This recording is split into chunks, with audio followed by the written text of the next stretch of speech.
Bapak Ibu, apakah Anda semua siap mendengarkan firman Tuhan? Kalau siap, saya mau mulai dengan membuka Filipi 2 ayat 5-7. Hendaklah kamu dalam hidupmu bersama menaruh pikiran dan perasaan yang terdapat juga dalam Kristus Yesus.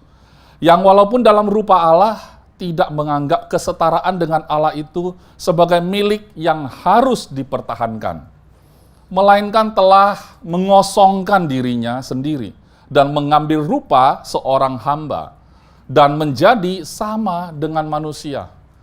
Saudara, kalau baca firman Tuhan, saya sarankan saudara resapi pelan-pelan, seperti kita lagi makan makanan yang paling mewah. Makan makanan mewah biasanya nggak mau terburu-buru, bukan? Karena harganya mahal sekali. Kita perlakukan satu suapan demi satu suapan itu dengan style, ya. Bapak Ibu.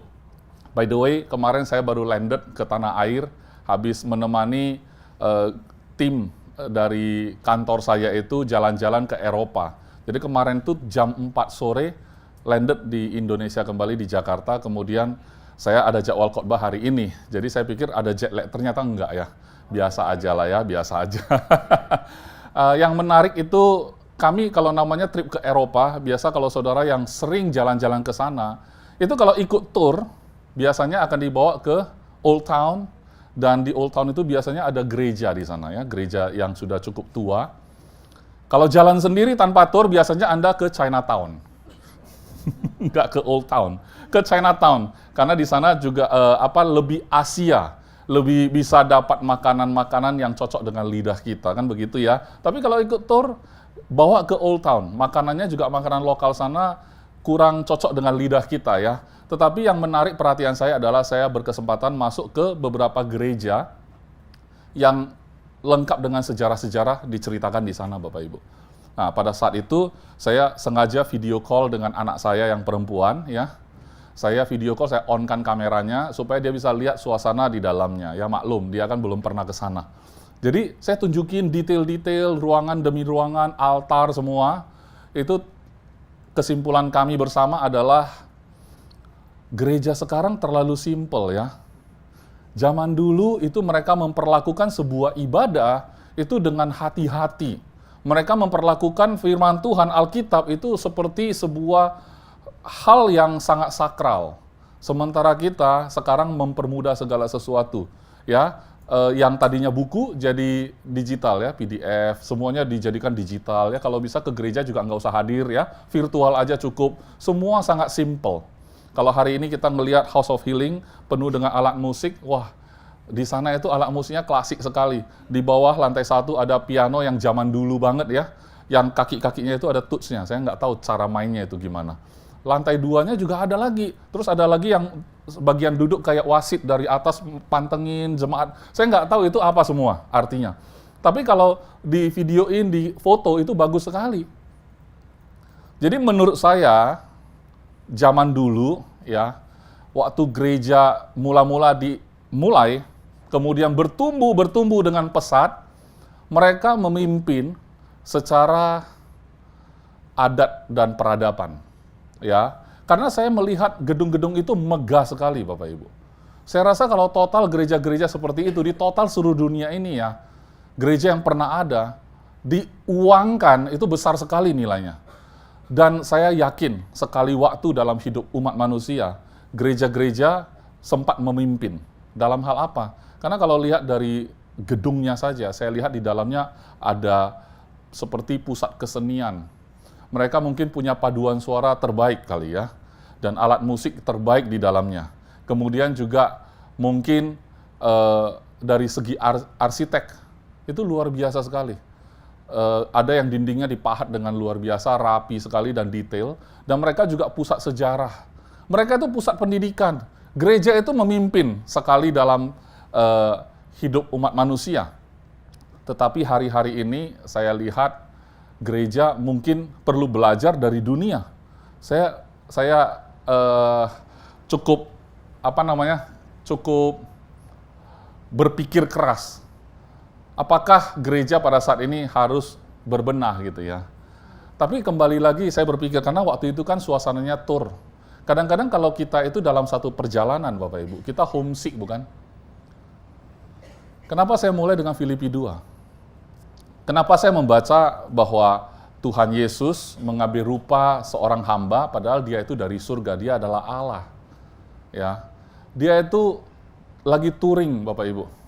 Waktu Tuhan datang ke dunia, mengambil rupa jadi manusia, itu lagi tour ya. Kadang-kadang kalau kita datang ke satu tempat, itu nggak nyaman bagi kita. Makanannya nggak cocok, ya, toiletnya nggak cocok, ya, kultur budayanya nggak cocok, tetapi kita harus jalani juga, Bapak Ibu. Dan kita nggak pernah tahu kenapa kita harus menjalani ini semua. Betul ya Bapak Ibu? Tetapi kesimpulan saya suka berdiskusi dengan keluarga saya sendiri, ya, anak saya, istri saya, ya. Kadang-kadang kita mengaku bahwa kita itu sudah paham dan sudah berada di under grace, ya. Kita nggak lagi di bawah hukum Taurat. Kita ada di dalam grace. Saat kita ada di dalam grace, kita itu nggak tahu kenapa kita terlalu berfokus pada diri kita sendiri. Di mana waktu kita baca Filipi 2, ini pasal 2 ayat 5 sampai 7, Yesus sendiri sudah mengosongkan dirinya dan mengambil rupa seorang hamba menjadi sama dengan manusia. Dia menjadi sama dengan kita. Kalau kita datang ke satu kota, kita menjadi seperti orang lokal sana, ceritanya begitu. Kita makan dengan cara makan mereka, kita hidup bersama-sama mereka di tengah-tengah mereka, dan kita mengambil rupa seperti mereka. Dan kita seolah-olah kehilangan identitas kita sendiri di sana. Dan Yesus tidak hidup untuk dirinya. Tetapi nggak tahu kenapa orang yang mengatakan bahwa dia udah paham, saya udah paham. Keselamatan bukan karena upaya kita, itu adalah pemberian, itu adalah anugerah. Dan saya sangat bersyukur hari ini saya selamat, bukan karena perbuatan saya. Oke, itu memang kita amini dan kita sudah terima. Apalagi saudara sudah ada di GBC, sudah lama. Tetapi nggak tahu kenapa, kita masih sangat berpusat pada diri kita sendiri. Tuhan menyembuhkan aku, setelah sembuh, Tuhan memberkati aku, setelah itu seolah-olah dunia itu harus berputar demi aku. Ya kan? Kalau tidak sesuai, kita akan berdoa lagi sama Tuhan supaya sesuai dengan apa yang aku harapkan. Jadinya aku semua, Bapak Ibu. Sementara kita ngelihat kehidupan Yesus, apakah itu yang dia harap sebenarnya? Karena dia itu kayak ikut tour. Dia datang ke dunia, ngambil rupa manusia, dan dia harus jalani itu semua. Saya yakin itu bukan sesuatu perjalanan yang nyaman. Dan tidak merupakan perjalanan yang aman juga.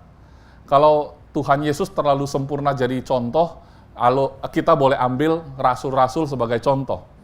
Saya yakin kehidupan rasul-rasul juga bukan kehidupan yang nyaman. Saudara setuju nggak? Dan seringkali kita lihat kehidupan rasul-rasul juga bukan kehidupan yang aman juga. Tetapi mengapa mereka menjalaninya dengan nyaman dan mereka menjalaninya dengan suatu perasaan saya aman dalam Kristus? Maukah saudara memiliki kehidupan seperti itu? Kalau mau menjalani kehidupan seperti itu, sebenarnya cuma perlu satu aja, tunduk dengan pikiran Kristus. Kalau kita tunduk kepada pikiran Kristus, saya yakin kita tidak akan lagi mempersoalkan, ini yang saya sedang jalani ini udah benar belum ini? Ini yang sudah saya lakukan ini sudah benar nggak, sesuai nggak? Atau apalagi yang saya harus lakukan ya, begitu ya. Mari kita lihat ya di Yesaya 55. Yesaya 55 ayat 8 sampai 9. Sebab rancanganku bukanlah rancanganmu, dan jalanmu bukanlah jalanku. Demikianlah firman Tuhan. Seperti tingginya langit dari bumi, demikianlah tingginya jalanku dari jalanmu, dan rancanganku dari rancanganmu. Kita kan dalam sistem pendidikan yang kita ikutin hari ini, ya, di sekolah, kemudian nanti masuk ke dunia kerja, itu sistem mengajarkan kita bahwa kita harus bikin planning. Dan saya berulang kali dalam khotbah saya selalu mengatakan juga, anak Tuhan jangan alergi sama planning. Jangan bersembunyi di belakang kedok ya, bahwa saya ini percaya Tuhan, pastor. Saya percaya bahwa kita manusia cuma bisa merencanakan, Tuhan yang menentukan. Jadi janganlah merencanakan apa-apa, biarlah rancangan Tuhan saja yang jadi. Kalau pernyataan terakhir, biarlah rancangan Tuhan yang terjadi, saya sih setuju. Ya. Tapi dari mana kamu tahu bahwa rancangan Tuhan tidak ingin Dia sampaikan kepadamu? Saya yakin Tuhan ingin sampaikan rancangan Dia kepadamu.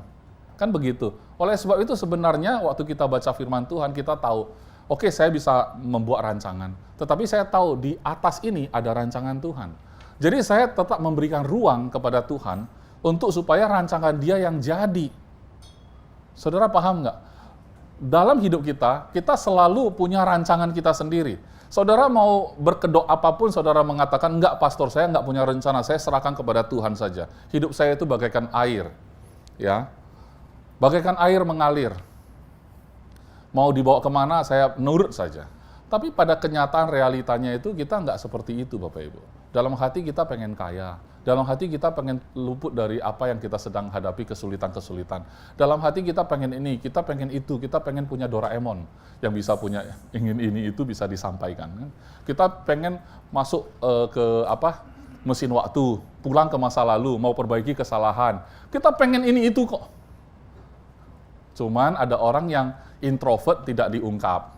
Ada yang ekstrovert banget cerita. Kan gitu ya. Introvert, ekstrovert, semuanya dalam hati mereka tersembunyi pikiran-pikiran dia, rancangan-rancangan dia.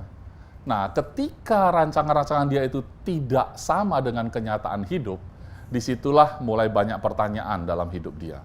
Dan sayangnya, bukan hanya orang-orang yang tidak mengenal Tuhan yang seperti itu. Tetapi orang-orang yang mengenal Tuhan pun hidup dalam kebingungan seperti itu juga, Bapak Ibu. Oleh sebab itu, hari ini saya mau bawa saudara dan saya juga. Jadi khotbah hari ini itu sebenarnya semacam sebuah rahasia tentang rancangan Tuhan atau jalan Tuhan. Karena menurut saya, jalan Tuhan itu saya pun tidak bisa pahami, saudara. Saudara, saya nggak tahu saudara setuju atau enggak. Kalau kita, orang tua yang menyayangi keluarga, waktu pasangan kita yang cowok ya, waktu istri kita itu mau melahirkan anak kita, apalagi anak pertama ya, itu excited kan, menunggu waktunya, betul nggak? Saya nggak tahu dalam ruangan ini ada nggak, yang kelahiran saudara itu nggak ditunggu. Bahkan tidak diharap, tapi terlahir juga. Ya, bingung kita dengarnya. Kadang-kadang kita itu kenal banyak orang kan, karena enggak ngobrol, kita enggak tahu sepenuhnya latar belakang mereka kan. Tapi saudara pernah enggak ketemu teman atau siapapun dalam hidup saudara yang ketika dia cerita saudara speechless. Ternyata begitu tidak diharapkannya keberadaan dia. Atau dimulai dengan bagus, kelahirannya ditunggu-tunggu, tapi setelah itu dia tidak dibesarkan di lingkungan yang baik. Dan dia harus bertahan hidup. Dan nggak tahu gimana ceritanya dia masih hidup sampai hari ini. Mungkin beberapa titik dalam hidup dia pernah ingin mengakhiri hidupnya. Tetapi nggak tahu apa yang terjadi, dia lanjutkan hidupnya sampai hari ini. Saya berharap orang seperti itu bukan saudara. Tapi kalau itu adalah saudara, jangan putus asa, Bapak Ibu. Mengapa? Karena rancanganmu bukan rancangan Tuhan. Jalannya bukan jalanmu. Kalau saudara masih ada sampai hari ini, pasti dia punya rancangan dia sendiri. Jangan pernah menyerah dalam hidupmu. Mengapa? Karena Tuhan tidak pernah menyerah kepadamu. Tuhan tidak menyerah bahwa engkau tidak bisa berubah. Tuhan tidak bisa menyerah. Kalau saudara orang yang suka instan, Tuhan bisa lebih instan dari engkau. Kalau saudara orang yang sabar, Tuhan bisa lebih sabar darimu. Kalau saudara orang yang artistik, dia bisa lebih artistik daripadamu. Kalau engkau orang yang suka sejarah, dia lebih punya sejarah panjang dibandingkan dirimu. Saudara punya pengetahuan banyak, dia lebih pintar, memiliki pengetahuan jauh lebih tinggi dari saudara. Amin, saudara? Saudara ahli hitung, dia lebih pintar hitungan. Amin nggak, saudara? Untuk membalikkan keadaan, itu dia ahlinya, Bapak Ibu. Kenapa saya bisa bilang Tuhan ahli membalikkan keadaan? Pada saat dia ditangkap, dan dia mau dinaikkan ke atas kayu salib. Semua orang sedih, bukan? Kalau saudara ada di sana, saudara pasti sedih.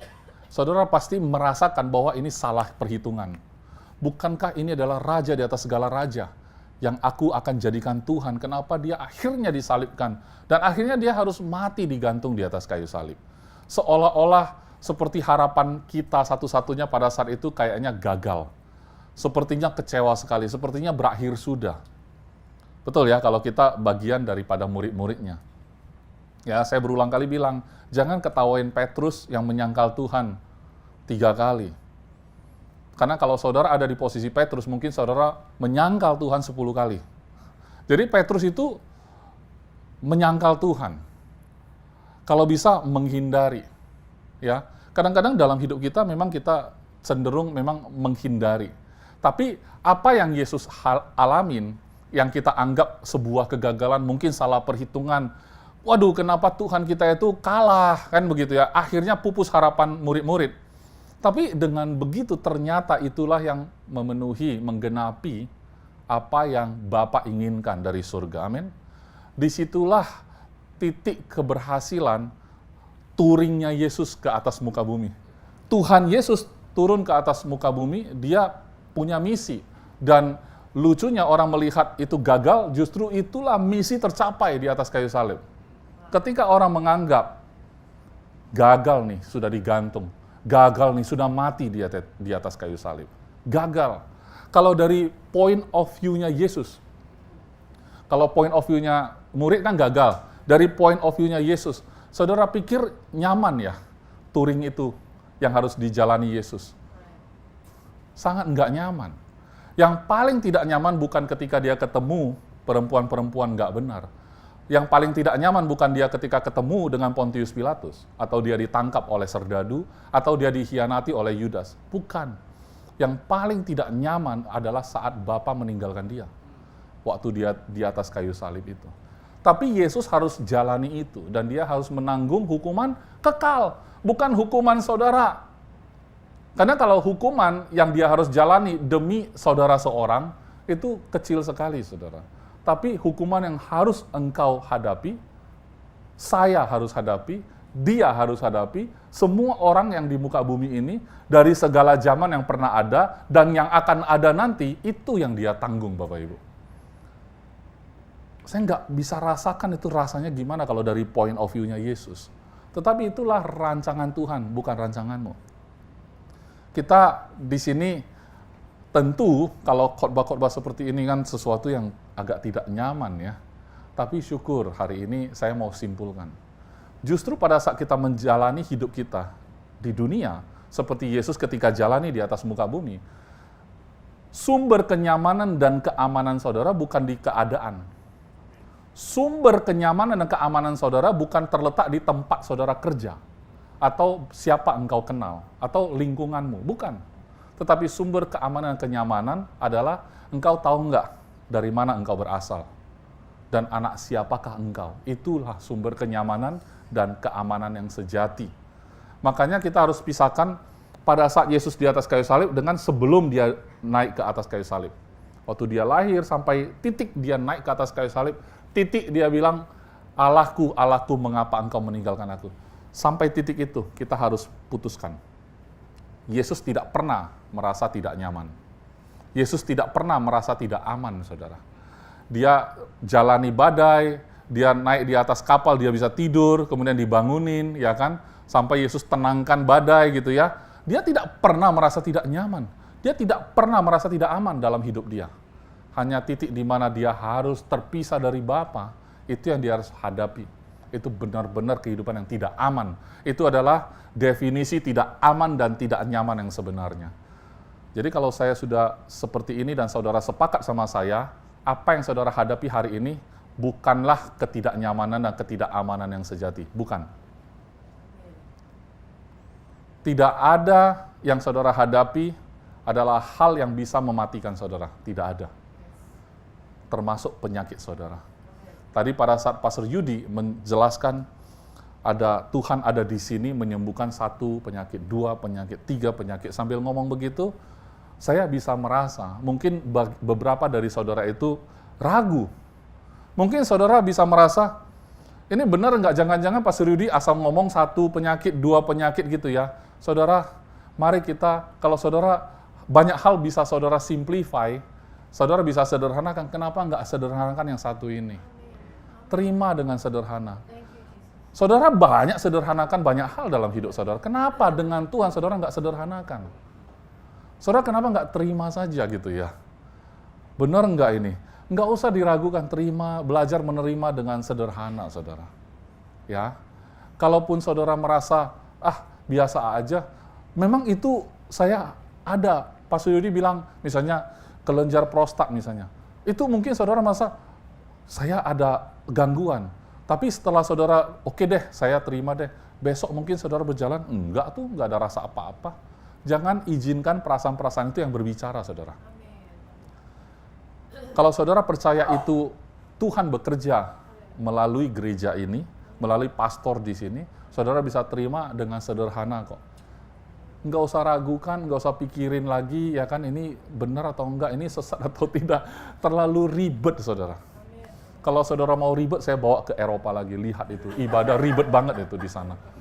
Perjamuan kudus hari ini itu sudah simplified banget. Bahkan sudah dibuatin roti seperti ini, 1 paket gitu ya. Di sana mah kayaknya ribet loh. Rotinya bukan yang begini, harus dibuat dulu. Ya kan gitu ya. Terus yang bawa roti perjamuan itu orang-orang yang sudah dikhususkan.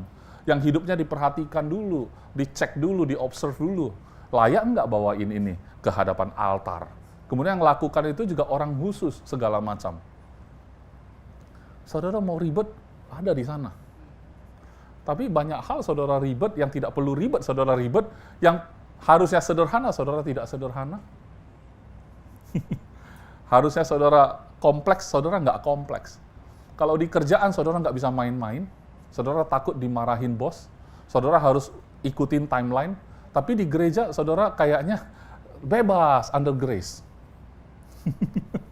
Ya, even untuk dengar firman Tuhan saja, mungkin kita nggak terlalu fokus ya. Tapi kalau CEO sedang bicara, nggak berani, nggak fokus. Walaupun CEO ngomongnya itu-itu aja. Kita sudah tahu, termasuk khotbah kita juga sudah tahu. Kadang-kadang kan, habis ini pasti pastor itu mau ngomong ini. Kalau ngambil ayat ini, pasti ini isinya. Wah, saudara sudah bisa reka-reka. Sehingga saudara seperti tidak anggap serius. Firman Tuhan kita harus anggap serius, Bapak Ibu. Walaupun santai.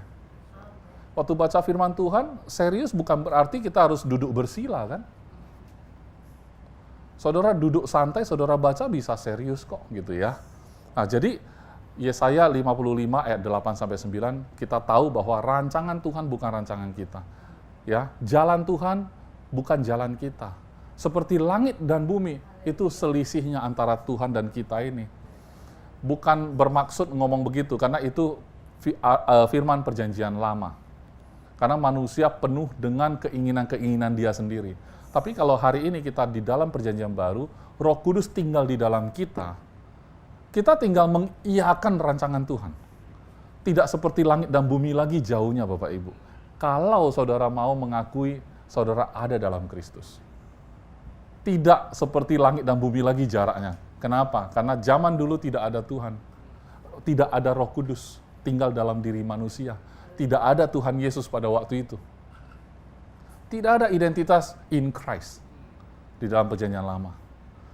Oleh sebab itu, begitu jauhlah jalan Tuhan dan jalan manusia. Tapi hari ini kita in Christ, kita juga ada Roh Kudus di dalam kita. Gimana bisa jauh? Enggak mungkin jauh. Yang bikin jauh adalah pikiran kita sendiri. Ketidaktaatan kita yang membuat itu jadi jauh kembali untuk kehidupan orang-orang dalam perjanjian baru. Kalau kehidupan orang-orang perjanjian lama, kita bisa maklum.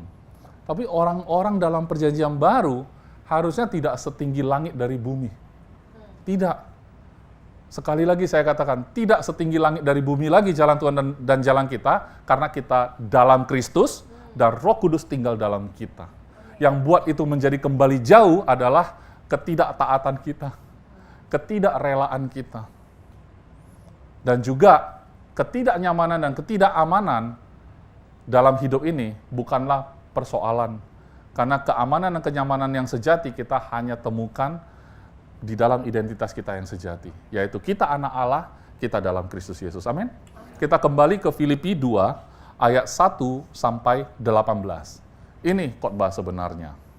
Jadi karena dalam Kristus ada nasihat, ada penghiburan kasih, ada persekutuan roh, ada kasih mesra dan belas kasihan. Karena ayat 1, maka ayat 2, karena itu sempurnakanlah sukacitanya Paulus, ya, sukacitaku. Dengan ini, titik 2, hendaklah kamu sehati sepikir. Bisa enggak anak Tuhan sehati sepikir?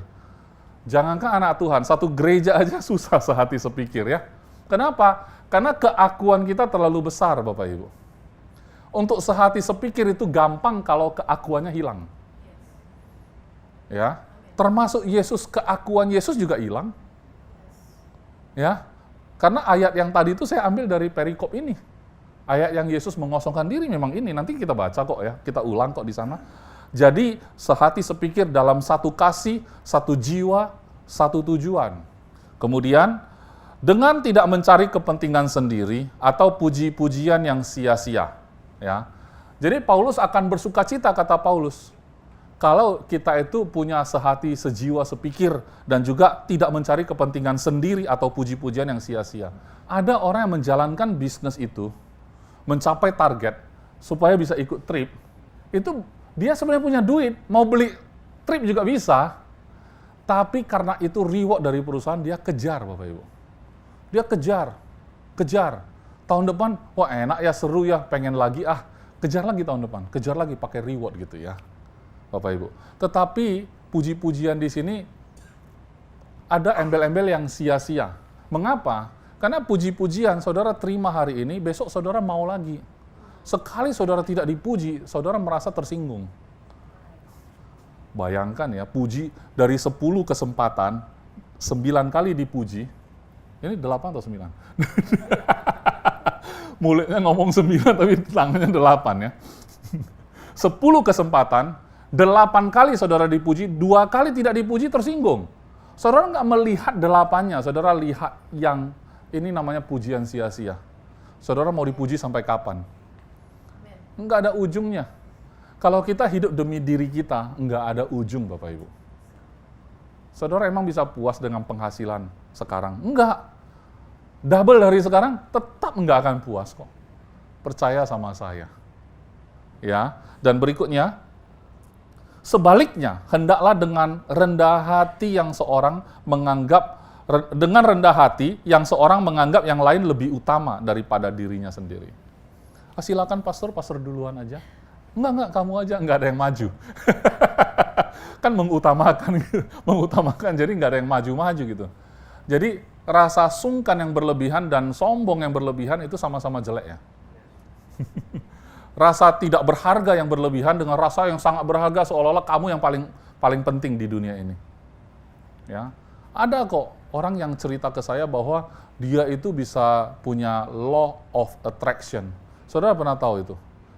Law of attraction, hukum tarik-menarik. Saya pikir bahwa nanti saya mau parkir di mall, saya pikir pasti ada yang keluar. Bener ada yang keluar loh, luar biasa. Alam semesta mendukung. Tapi yang versi Grace juga ada. Dalam nama Yesus, aku minta kepada Tuhan. Ada loh. Bapa mendukung. Jadi orang yang di luar Bapa bilang, alam semesta itu ya Bapa. Sama kita, katanya. Padahal beda jauh sebenarnya kan. Tapi kita siapa ikut siapa ini? Betapa egoisnya hidup kita, manusia. Kita kalau juara 1, kita puji Tuhan. Jadi yang juara 2 nangis dong. Coba ya kita bangga anak kita nomor 1 kan. Juara 1 anak saya. Orang semua juga pasti berbahagia, sukacita. Tapi tahukah saudara, di balik anakmu yang juara 1 harus ada anak orang lain juara 2. Saudara bersukacita atas itu, di balik itu ada anak yang tidak lulus. Saudara peduli nggak? Enggak kan? Saudara cuma peduli, puji Tuhan, bersaksi lagi di gereja. Puji Tuhan saudara, saya pernah sekali waktu berdoa sama Bapa di surga. Saya pengen sekali melihat anak saya berprestasi. Puji Tuhan, kemarin lulus dengan angka 4. Ya cum laude, summa cum laude itu. Ya kan? Indeks prestasinya 4, luar biasa. Semua orang pasti tepuk tangan. Segala kemuliaan untuk Yesus. Allah, nggak usah ngomong gitu. Orang dia cerita spesifik kok angka 4 segala macam kan, masa kemuliaan untuk Yesus, pasti untuk anaknya. Iya kan? Kita nggak sengaja memang, saya tahu Anda tidak berintensi begitu, tapi sayangnya memang begitu kenyataannya gitu. Ya, jadi mengutamakan orang lain lebih utama daripada diri sendiri. Ayat 4.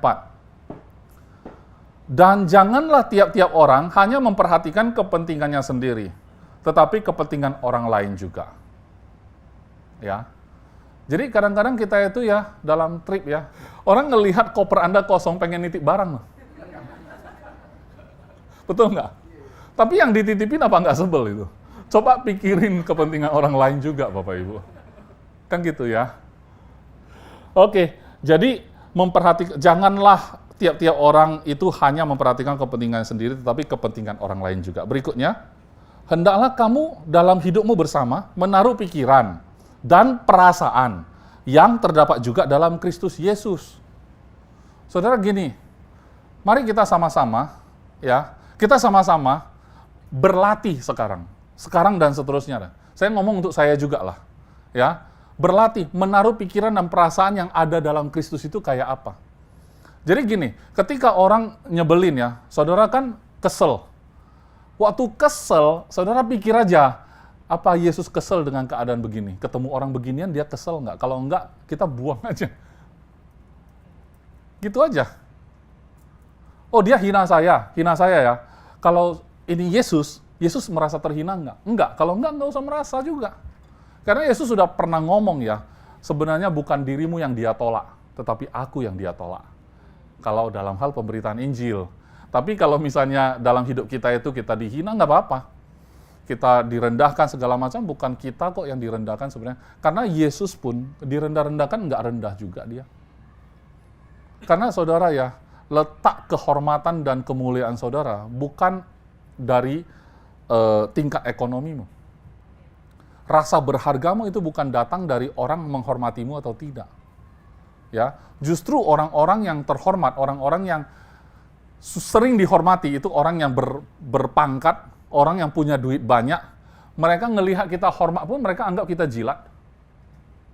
Mereka juga nggak melihat ketulusan kok, susah. Ya, jadi sebenarnya letak kehormatan yang sesungguhnya bukan ada di statusmu saat ini. Engkau terhormat karena siapa engkau dalam Kristus. Bisa hidup sampai situ? Kalau bisa, saudara, hidup ini ringan, Bapak Ibu. Kalau saudara belum bisa seperti itu, hidup ini akan terasa berat kok. Memang udah under grace, tapi kok berat? Ya, karena masih hidup untuk diri sendiri, pasti berat. Karena kita gampang tersinggung, kita gampang merasa terendahkan, kita gampang merasa tersaingi, terluka gitu ya. Karena kita masih berurusan sama diri kita sendiri. Ya. Berikutnya, yang walaupun dalam rupa Allah tidak menganggap kesetaraan dengan Allah itu sebagai milik yang harus dipertahankan. Itu persisnya yang Yesus lakukan selama dia hidup. Dia mengosongkan dirinya, walaupun dia itu adalah langsung Allah sendiri, tapi dia tidak merasa harus mempertahankan kealahan dia itu. Ya. Melainkan telah mengosongkan dirinya sendiri dan mengambil rupa seorang hamba dan menjadi sama dengan manusia. Ya sudah, nggak apa-apa, kita melebur aja Bapak Ibu. Kita nggak perlu merasa kita itu superior atau apa. Ketahui saja bahwa Anda sudah aman dalam Kristus Yesus. Anda adalah anak Allah yang maha tinggi. Tuhan tetap mengasihimu apapun keadaannya. Udah, sesimpel itu. Dan dalam keadaan sebagai manusia, ayat 8, ia telah merendahkan dirinya dan taat. Ya, maksudnya merendahkan diri itu bukan rendah diri ya. Tapi dia tidak menganggap dia harus dihormati sampai gimana-gimana, tetapi melainkan dia taat juga. Sampai apa? Sampai mati. Ya, atau kita mau mempertahankan kesombongan kita sampai mati, atau mau taat sampai mati. akhirnya mati kok. Cuman cara kita mati mau gimana nih, kan gitu ya. Kalau Yesus memilih taat sampai mati. Kalau itu ada dalam pikiran dan perasaan Yesus, mau nggak mau hari ini kita setuju untuk itu. Kan begitu. Saudara setuju tidak? Nggak ada pilihan. Bohot. Bohotnya kita dalam Tuhan tentu lebih memerdekakan kita. Ketimbang kita bilang bohot pada saat kita bayar pajak tahunan. Dalam hidup kita banyak yang bohot. Kenapa kita nggak bisa bohot untuk Tuhan? Betul nggak? Karena bohot untuk Tuhan jauh lebih bersuka cita. Karena apa? Karena kita aman di dalam Dia, tidak pernah Dia mengecewakan ke kita. Tapi saat kita bohot bayar pajak, saya dengar suara-suara sumbang. Apa kita bayar pajak tapi gini, tapi gitu, tapi gini, kan gitu ya. Kita bohot sama Tuhan, begitu lega. Amin nggak? Itulah sebabnya Allah sangat meninggikan Dia. Kita bohot sampai mati, Tuhan meninggikan kita. Amin. Ya, Yesus taat sampai mati, malah ditinggalkan oleh Bapaknya. Kan Allah sangat meninggikan Dia dan mengaruniakan kepadanya nama di atas segala nama. Amin, saudara. Supaya dalam nama Yesus bertekuk lutut segala yang ada di langit dan yang ada di atas bumi dan yang ada di bawah bumi. Semua lapisan itu akhirnya tahu siapa Yesus. Ya, padahal Dia merendahkan dirinya, taat sampai mati. Yesus merendahkan dirinya, taat sampai mati, malah ditinggikan sampai semua orang kenal Dia. Ya. Kemudian, dan segala lidah mengaku Yesus Kristus adalah Tuhan. Segala lidah loh ya, mengaku. Bagi kemuliaan Allah Bapa. Hai saudara-saudaraku yang kekasih, kamu senantiasa taat, karena itu tetaplah kerjakan keselamatanmu dengan takut dan gentar. Bahasa ini bahasa yang cukup bagi saya, karena zaman dulu bahasa-bahasa seperti ini bahasa yang dipikirkan dengan matang-matang, saudara. Kalau kita kan menggampangkan. Tapi kalau dipikirkan matang-matang, apa itu maksud dari kerjakan keselamatanmu dengan takut dan gentar? Kita tentu sudah tahu bahwasanya bukan kerjakan supaya selamat, bukan ya. Tapi justru karena sudah selamat, saudara kerjakan. Wujudkan supaya orang bisa merasakan itu, bahwa saudara adalah orang yang sudah selamat. Artinya apa? Artinya dengan serius. Takut dan gentar itu berarti serius. Artinya apa? Artinya, oke, saya sudah selamat. Berarti saya sudah tidak perlu mikirin orang puji saya, orang angkat-angkat saya, orang menganggap saya penting, tidak penting lagi, tapi dia sibuk mengerjakan keselamatannya. Mengerjakan keselamatan, mengekspresikan sebagai orang-orang selamat, ya. Kemudian, bukan saja seperti waktu aku masih hadir, maksudnya Paulus dan Timotius tentunya, dan satu gengnya ya. Rasul-rasul itu pada saat ada di sana, di gereja-gereja, datang bersama jemaat. Biasanya jemaat semangat sekali. Menggerakkan jemaat itu gampang kalau gembalanya lagi ada di sana. Tapi begitu gembalanya tidak ada di sana, kayaknya bingung mau ngapain, kan gitu ya. Makanya Paulus mengatakan, bukan saja seperti waktu aku masih hadir, tapi terlebih pula sekarang waktu aku tidak hadir. By the way, tulisan ini pada saat dia di penjara, dia tulis. Ya. Kemudian, karena Allah lah yang mengerjakan di dalam kamu. Jadi saudara, mau dibilang, oke lah kalau gitu pastor, saya maulah melakukan inilah, saya maulah taatlah. Ternyata, bukan saudara juga kok yang kerjakan. Ketaatan kita itu, jangan khawatir saudara. Jangan alergi kata taat, jadi bikin saudara jadi nggak enak gitu ya. Waduh, jadi gimana nih, kita harus lakukan sesuatu juga ya ternyata ya. Saya pikir under grace nggak usah lagi. Nggak usah ngapa-ngapain ya, Tuhan sudah mengasihi.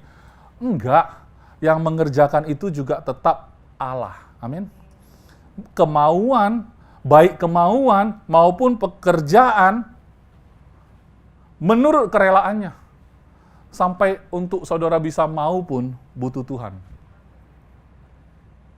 Ya, butuh Tuhan yang bikin saudara mau. Jadi kalau hari ini tadi ada hati-hati yang muncul, wah saya mau, itu dari Tuhan saudara. Ya, saudara nggak mungkin bisa mau jadi orang yang tidak mementingkan diri, nggak mungkin. Kalau bisa saudara pengen jadi orang yang tidak pentingkan diri, itu dari Tuhan saudara, bukan dari saudara. Dan waktu saudara coba lakukan pun, Tuhan yang lakukan itu. Ya, mengerjakan di dalam kamu, baik kemauan maupun pekerjaan. Ayat 14, lakukanlah segala sesuatu dengan tidak bersungut-sungut dan berbantah-bantahan.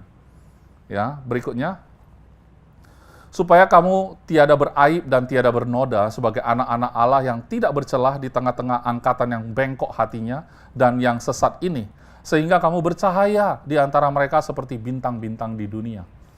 Bintang di tengah kegelapan itu indah ya.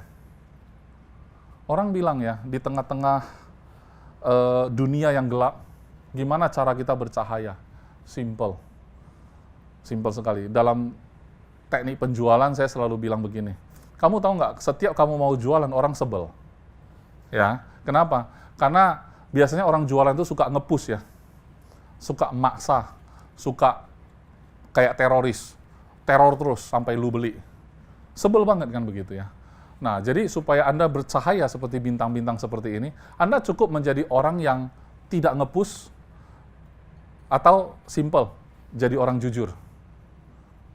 Ngomong apa adanya, nanti orang bilang, kamu beda ya sama penjual yang lain. Kamu malah ngomongin yang kelemahan-kelemahannya kamu omongin. Yang lain ngomongin yang hebat-hebatnya. Kamu ngomongin yang kelemahan-kelemahannya. Jadi, untuk tampil beda sedikit saja, saudara sudah kayak bintang. Ya, saya rasa tidak sulit kok. Kalau dalam hal ini, apalagi Tuhan yang lakukan. Ya, yang penting kita sama-sama setuju hari ini bahwa hidup aku ini bukan untuk aku lagi. Kalau memang bisa seperti itu, udah bercahaya, udah pasti.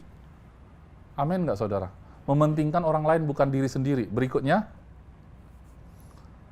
sambil berpegang pada firman kehidupan, agar aku dapat bermegah pada hari Kristus bahwa aku tidak percuma berlomba dan tidak percuma bersusah-susah. Tetapi sekalipun darahku dicurahkan pada korban dan ibadah imanmu, aku bersukacita dan aku bersukacita dengan kamu sekalian. Dan kamu juga harus bersukacita demikian dan bersukacitalah dengan aku. Amin saudara.